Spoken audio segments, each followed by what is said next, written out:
di begitu Pak. Ya, Saifullah gimana? Ya, jadi gini, kalau Bung Ade mengatakan bahwa dia berimbang di situ, itu yang menurut saya itu klaim saja oleh Bung Ade. Kenapa?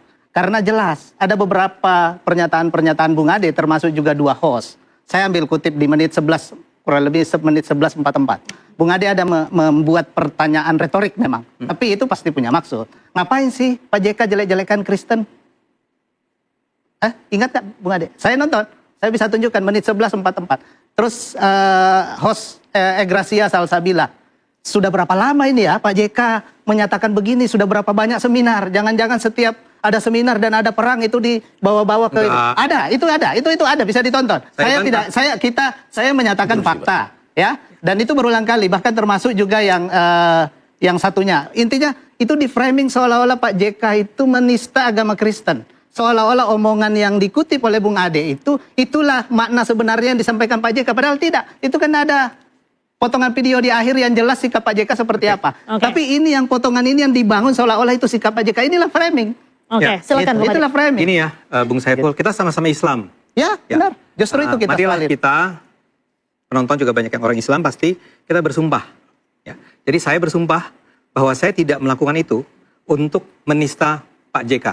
Saya mengatakan itu untuk mengingatkan bahwa tidak benar ada ajaran baik dalam Alkitab maupun Al-Quran yang mengatakan bahwa masing-masing agama itu membunuh agama lain, itu akan membuat syahid. Gini. Nah, saya minta Anda juga bersumpah. Anda bersumpah mengatakan kalau bahwa mau mengingatkan Pak JK, kalau secara substansi kan kalau diikuti videonya tidak ada hal yang perlu diingatkan Pak JK. Karena Pak JK, makna sebenarnya yang ingin disampaikan Pak JK itu adalah harus dilihat secara utuh. Saya minta Anda bersumpah. Soal apa? Yang tadi Anda katakan. Saya berani, demi Allah. Saya nonton. Ya sudah. Kita bisa putar sekarang. Minta tolong. Kurang lebih menit 11.44 itu ada pernyataan Bung Ade. Dan itu diulang. Bukan hanya Bung Ade yang menyampaikan. Termasuk dua host juga menyampaikan itu. Enggak, kalau ditambah lagi, maaf nih. Saya tambah lagi. Ada narasi yang dibangun oleh dua host yang perempuan. Gracia kalau tidak salah. Menyampaikan bahwa dulu dia SMP sempat mendengarkan ajaran yang kurang lebih sama dengan apa yang disampaikan Pak JK. Nyeletuk Bung Ade bahwa gurunya mungkin sama. Nah ini kan sudah ada kesimpulan. Tidak. Yang kesimpulan pribadi, kesimpulan sendiri ini di framing sedemikian rupa. Inilah yang mendorong, memprovokasi saudara-saudara kita di Kristen. Boleh sedikit Bang? Jadi gini, kita harus akui di dalam Islam memang ada kelompok-kelompok ya, yang taruhlah kita sebut kelompok radikal apa konservatif yang memang sejak lama membangun. Tapi kita kan sebentar. Kita tidak bicara itu. Enggak. Anda kan menyebut apa yang kami masalahnya yang kita bicarakan, kenapa kita bicarakan itu karena dikaitkan. Seolah-olah Pak JK punya pikiran yang sama dengan mereka. Ini kan yang bahaya. Justru itulah framing yang kita sebut. Anda dengarkan saya jelaskan dulu. Kita kasih kesempatan Bung Ade. Jadi gini, concern kami punya pergerakan Indonesia untuk semua. Kami ini memperjuangkan keberagaman, persaudaraan antara umat Islam dan umat Kristen di Indonesia. Ya. Kami itu sejak lama sudah concern dan peduli dan berbicara tentang adanya kelompok-kelompok Islam yang terus-menerus, mungkin juga kelompok Kristen, tapi saya nggak tahu. Kelompok-kelompok Islam yang terus-menerus mengingatkan bahwa Kristen itu adalah sebenarnya musuh. Ya. Egra itu sedang bercerita tentang bahwa di sekolahnya dia pun pada saat di SMP, itu memang ada guru-guru yang mengatakan bahwa Islam dan Kristen itu tidak bisa bersatu, bukan bersaudara. Itulah yang sedang kami lawan. Kami ingin ingatkan kepada publik, Islam dan Kristen adalah dua agama yang berbeda. Tapi masalahnya ini adalah dua agama yang sebetulnya saling menghormati. Ya, tapi masalahnya, Nabi Muhammad itu sangat menghormati, menghargai. Tapi masalahnya ketika narasi itu dikaitkan dengan Pak JK, itulah persoalannya. Karena seolah-olah Pak JK ada kalimat di situ. Jangan-jangan gurunya sama gitu. Ya teman-teman, memang kasus ini sudah sangat parah teman-teman. Kenapa? Karena ya beberapa waktu yang lalu ya dari lembaga-lembaga Kristen juga melaporkan Yusuf Kalla atas potongan video atas ceramah yang tersebar di media sosial. Ada sekitar 18 lembaga Kristen yang melaporkan Pak Yusuf Kalla. Nah, setelah itu teman-teman, maka ada 3 tokoh yang dilaporkan oleh Ormas Islam, ya, yaitu Ade Armando, Grace Natali, dan juga Abu Janda. Ini 40 Ormas Islam telah melaporkan mereka. Kenapa mereka dilaporkan? Karena mereka diduga melakukan provokatif dan narasi provokatif dalam video dari Pak JK tersebut. Nah, yang menjadi pertanyaannya teman-teman, ya, kan pertama dulu lembaga dari Kristen melaporkan Pak JK. Nah, kemudian setelah itu maka 40 ormas Islam melaporkan Ade Armando, Grace Natali, dan juga Abu Janda. Nah, yang menjadi pertanyaan adalah siapakah yang lebih dulu diproses oleh pihak kepolisian dalam hal ini? Apakah laporan pertama atau laporan kedua? Ya, karena tentu kita masih belum tahu ya teman-teman, apakah laporan-laporan dari lembaga Kristen itu sudah dicabut atau bagaimana. Ya, tetapi kalau kita merujuk pada apa yang disampaikan oleh pengacara Gamki beberapa waktu yang lalu ketika mereka berdebat di Rakyat Bersuara, maka Gamki katanya walaupun Pak Yusuf Kala sudah mengklarifikasi ceramahnya tersebut, ya maka mereka tetap melanjutkan proses ya hukum tersebut, ya. Dan apakah pihak kepolisian masih melakukan penyelidikan? Apakah nantinya juga Pak JK dipanggil kepolisian dalam memberikan klarifikasi, ya, dalam menyampaikan keterangan dalam hal ini? Nah, kemudian ya setelah itu maka apakah juga nantinya ya pihak kepolisian langsung memproses ya laporan 40 ormas Islam ini terhadap Ade Armando, Grace Natali, dan juga Abu Janda? Nah, ini sedang ya dilakukan pembahasan dalam hal ini teman-teman, karena Ade Armando juga pernah mengatakan bahwa dia ingin bertemu dengan Pak JK, menjelaskan ya maksud dan tujuannya, tidak bermaksud untuk memfitnah Pak JK, ya bahkan dia katanya dia siap untuk meminta maaf kalau itu sangat mengganggu ucapannya tersebut. Nah, kita lihat di sini dulu dikatakan dilaporkan 40 ormas Islam ke Barreskrim Polri. Ade Armando saya nggak bersalah kok. Ya memang ya Ade Armando ini tetap bersikeras dan juga menegaskan bahwa dia tidak bersalah. Kenapa? Karena katanya bahwa dia hanya mengomentari dari apa yang disampaikan oleh Pak Yusuf Kala. Nah, tapi kalau kita melihat juga apa yang disampaikan ya alasan dari 40 ormas Islam melaporkan Ade Armando, maka mereka menuduh bahwa mereka menduga ya di dalam laporannya itu bahwa Ade Armando melakukan narasi provokatif. Nah, sehingga ya bisa nantinya ke depan terjadi perpecahan karena hal itu. Nah, itu adalah versi dari ya kelompok dari pendukung Pak Yusuf Kala. Ya, sehingga mereka melaporkan, dan ini sangat banyak sekali teman-teman. Ya, 40 ormas Islam, apakah Ade Armando akan menghadapinya sendiri ya atau bagaimana? Karena Ade Armando bukan ya sudah mantan kader PSI.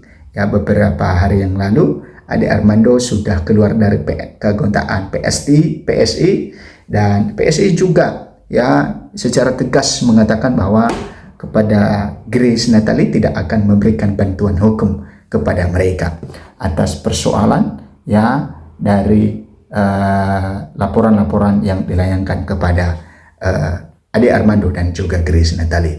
Nah, yang masih belum ada kabarnya ini tentang bagaimana respon dari Abu Janda dalam hal ini setelah dilaporkan oleh 40 ormas Islam.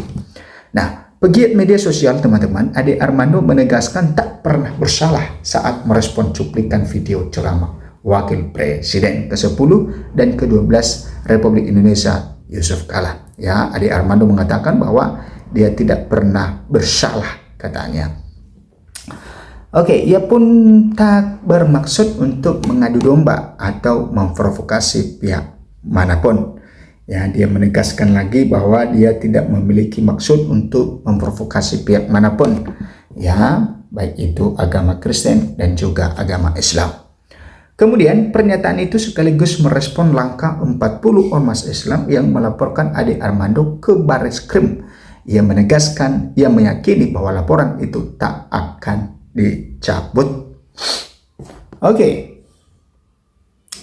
Saya tidak juga laporan terhadap saya juga tidak akan dicabut nih, akan terus. Tapi saya merasa bahwa saya nggak bersalah kok. Saya tidak pernah mengadu domba, memprovokasi, menghasut siapapun, bahkan untuk membenci JK, nggak pernah. Jadi saya tetap yakin dengan sikap saya, ujar Ade. Nah, Ade Armando menegaskan bahwa dia tidak memiliki niat untuk melakukan adu domba. Ya, dia tidak memiliki niat untuk melakukan provokasi. Dia tidak memiliki niat untuk menghasut siapapun. Dan bahkan ya Ade Armando menegaskan bahwa dia tidak memiliki niat untuk membenci Pak JK, ya, atau memiliki sikap benci terhadap Pak JK. Dia tidak memiliki sikap tersebut. Dia hanya mengingatkan dan merespon apa yang sedang viral. Oke. Ade pun menilai laporan terhadap dirinya terasa berbeda. Pasalnya, kata dia, ada banyak organisasi Islam yang melayangkan laporan terhadapnya dan dipimpin oleh tokoh agama. Din Samsudin bahkan ia mengklaim telah mendapat serangan di media sosial. Tapi serangannya itu bukan hanya ke saya. Buat saya untuk pertama kalinya serangannya diarahkan kepada PSI yang berulang kali disebut, ucap Ade.